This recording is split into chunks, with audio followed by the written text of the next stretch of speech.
Welcome back to my channel. আশা করি সবাই ভালো আছেন। তো আজকে আমি দেখাবো কোর কয়েনটা কিভাবে ক্লেম করতে হয়। তো প্রথমে এই কোর কয়েনকে ক্লেম করতে হলে প্রথমে আপনাদেরকে মেটামাস্ক ওয়ালেটটি ওপেন করে নিতে হবে।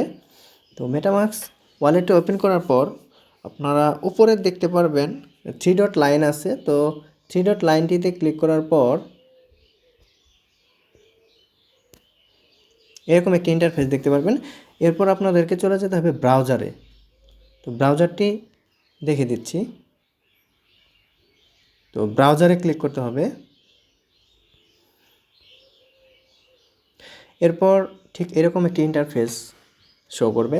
তো এরকম ইন্টারফেস যদি না দেখেন তাহলে আপনারা যেটা করবেন, তো এখানে নিচে একটি অপশন আছে 3 ডট। এই 3 ডটে ক্লিক করবেন। এখান থেকে নিউ ট্যাবে প্লেস করবেন। তো এরকম একটি ইন্টারফেস আসবে। তো এরপর এখানে লেখা আছে সার্চ অর টাইপ ইউআরএল। তো এই ঘরে আপনাদেরকে লিখতে হবে কোর ডাওয়ের যে ডোমেইনটি আছে সেটি টাইপ করতে হবে। তো আমি ভিডিও ডিসক্রিপশনে দিয়ে দিব, আপনারা সেখান থেকে কপি করে নিয়ে এখানে পেস্ট করে দিলেই হবে। তো এখানে যেটা লিখতে হবে https://coredao.org।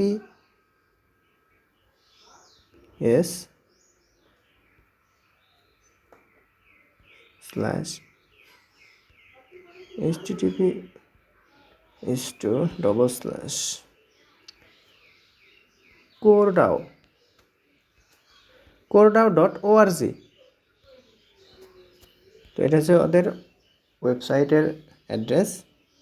তো এরপর আমরা এটা সার্চ করব। সার্চ করার পর আমরা ওদের ওয়েবসাইটে চলে আসছি। তো এখানে ওদের ওয়েবসাইটে আমরা একদম উপরে ডান পাশে কর্নারে লেখা আছে এয়ারড্রপ। ঠিক আছে, তো এই এয়ারড্রপ বাটনে ক্লিক করতে হবে। এই যে দেখতে পাচ্ছেন এখানে। তো এখানে ক্লিক করার পর তো এখানে এই কান্ট্রি একটা অপশন আছে, কান্ট্রি সিলেক্ট করার অপশন আছে। তো আমরা এর আগে ভিডিওতে আমরা বলে দিছি যে কান্ট্রিটা সিলেক্ট করতে হবে। তো যারা অলরেডি বাংলাদেশ সিলেক্ট করে রাখছেন বা যে কান্ট্রি সেই কান্ট্রিটা সিলেক্ট করে রাখছেন তাদেরকে এখন আর নতুন করে এখান থেকে চুজ করতে হবে না। তো তাদের যেটা করতে হবে, এখানে অলরেডি সিলেক্ট করাই দেখাবে, শুধু এই কনফার্ম লেখাতে প্রেস করতে হবে। এখান থেকে কনফার্ম লেখাতে এই অপশনটাতে প্রেস করতে হবে।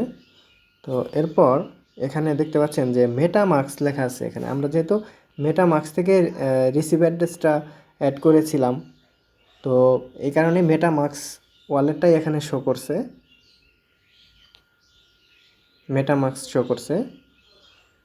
তো এখন আমরা যে মেটামাস্ক ওয়ালেটটা কানেক্ট করব, তো কানেক্টের অপশনটা কিন্তু ইনভিজিবল অবস্থায় আছে। তো এটা আমাদেরকে ভিজিবল করতে হলে যেটা করতে হবে, ভিজিবল করার জন্য প্রথমত এই মেটামাস্ক লেখাটাতে প্রেস করতে হবে। প্রেস করার পর দেখেন এখানে কানেক্ট লেখাটা কি হলো, এখন ভিজিবল হলো। তো এখন আমরা ইজিলি কানেক্ট করতে পারবো। তো কানেক্ট বাটনে প্রেস করব। প্রেস করার পর এখানে দেখেন আমার ওয়ালেটটা অলরেডি কি কানেক্টের অপশনটা শো করতেছে এখানে। তো এখন আমরা কানেক্ট বাটনে প্রেস করব। কানেক্ট বাটনে প্রেস করার পর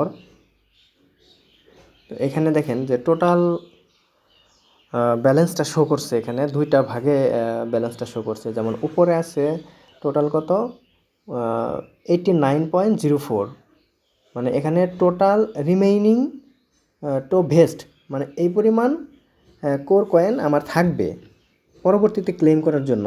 আর এখন অ্যাভেলেবল নাও টু ক্লেম মানে এখানে হচ্ছে আমি এই ব্যালেন্সটা আমি এখন উইথড্র করতে পারবো। ঠিক আছে, তো এখন আমি যেটা করব, এই 30 পয়েন্ট সামথিং আর কি, তো এই কয়েনটা আমি এখন উইথড্র করব। তো এর জন্য আমাকে কী করতে হবে, ক্লেইম বাটনে প্রেস করতে হবে।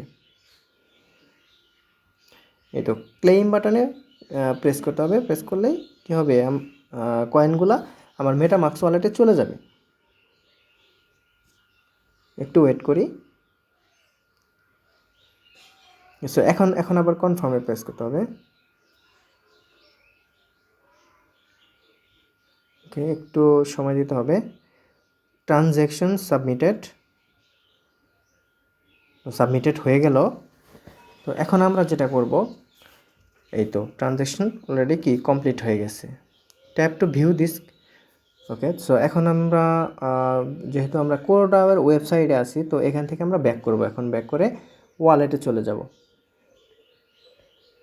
তো ওয়ালেটে যদি চলে যাই এখান থেকে, তো ওয়ালেটে গেলে তো আমাদের কিন্তু 30টি কয়েন এখানে শো করছে। হ্যাঁ, দেখতেছেন হয়তো বা, এই তো 30টি কয়েন এখানে আমরা দেখতে পাচ্ছি, এবং কয়েনের যে বর্তমান ভ্যালু আছে সেটাও কিন্তু শো করতেছে এখানে।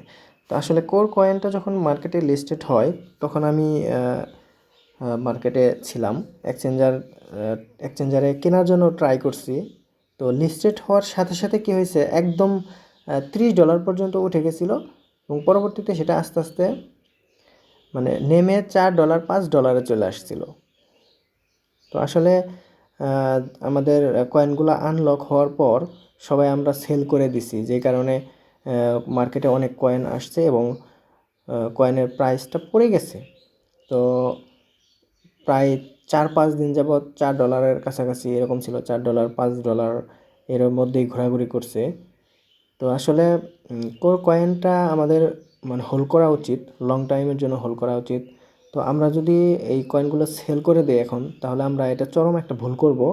তো এটা আমাদের লং টাইমের জন্য হোল্ড করে রাখলে এটা আমরা অনেক ভালো প্রাইসে বিক্রি করতে পারবো। আমি পার্সোনাল ওপিনিয়ন যদি বলি, তাহলে আমি এটা মানে 5 বছরের জন্য হোল্ড করব। তো আমি এখনই এই কয়েনগুলো সেল করব না। তো আপনারা অবশ্যই হোল্ড করবেন। মনে রাখবেন একটা কথা, hold is gold, cash is the king. তো এখন আপনি যদি এই কোর কয়েনগুলো সেল করে দেন, হয়তোবা $4-5 করে আপনি সেল করতে পারবেন। কিন্তু একটা কথা মনে রাখবেন যে এই কোর কয়েনগুলাই কিন্তু একটা সময় যে $1,000 $2,000 করে হবে, তখন কিন্তু আপনাদের আফসোস করা ছাড়া কোনো গতি থাকবে না। তো এজন্যই বলি যে কয়েনগুলোকে হোল্ড করুন, সেল করবেন না। আর যদি কারো একান্তই সেল করার প্রয়োজন হয়, তাহলে এখান থেকে আপনারা যেটা করবেন, কয়েনগুলোকে অন্য কোনো এক্সচেঞ্জারে নিয়ে সেখান থেকে সেল করতে পারবেন। সেল করার জন্য যেটা করবেন, প্রথমে এখানে যে অপশনটি আছে, রিসিভ অপশন আছে, আর হচ্ছে কি সেন্ড অপশন আছে। তো এখান থেকে তো সেল করার জন্য আপনি যে এক্সচেঞ্জারে নেবেন, সেই এক্সচেঞ্জারে কোর কয়েনটার রিসিভ অ্যাড্রেস কপি করবেন। কপি করার পর এখান থেকে আপনারা যেটা করবেন, এই সেন্ড অপশনে যাবেন। সেন্ড অপশনে যাওয়ার পর ওই যে রিসিভ অ্যাড্রেসটা, ওই এক্সচেঞ্জারের রিসিভ অ্যাড্রেসটা কোরের, সেটা এখানে পেস্ট করে দিবেন। পেস্ট করে দেওয়ার পর তারপর হচ্ছে যে কত অ্যামাউন্টের কোর আপনি করবেন, ওই এক্সচেঞ্জারে নিয়ে সেল করবেন, সেটার অ্যামাউন্ট দিয়ে আপনারা সেল করতে পারবেন, এই আর কি। তো এই ছিল আজকের ভিডিওতে। আর কোনো কিছু যদি কারো জানার থাকে, তাহলে অবশ্যই আপনারা কমেন্টস করে জানাবেন। আমি সেই বিষয়টি নিয়ে নতুন ভিডিও করার চেষ্টা করব। থ্যাংক ইউ সবাইকে, ভালো থাকবেন।